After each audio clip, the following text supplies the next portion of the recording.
आता खडसे साहेबांची परिस्थिती घरकाना घाटका अशी झालेली आहे। या ठिकाणी त्यांना कुठलं भवितव्य दिसत नाही आहे आणि भारतीय जनता पार्टीमध्ये कोणी त्यांना घेत नाही आहे। त्यामुळे जावं तरी कुठे जावं अशी परिस्थिती खडसे साहेबांची झालेली आहे।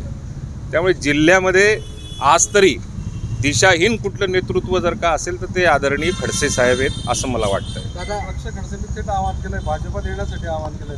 लक्ष त्यांनी इच्छा व्यक्त केली आहे की खडसेंनी भाजपमध्ये यावं असं हे बघा, शेवटी ते सासरे आहेत, तेवढा मान सन्मान तेवढं त्यांचं ठेवणं काम आहे। किंबहुना आग्रह करणं देखील त्यांची एक पारिवारिक जबाबदारी आहे, म्हणून त्यांनी ते मत त्यांचं मांडलेलं आहे। पण आम जनतेमध्ये मला असं वाटतं की फार काही त्याच्याविषयी अट्रॅक्शन राहिलं नाही।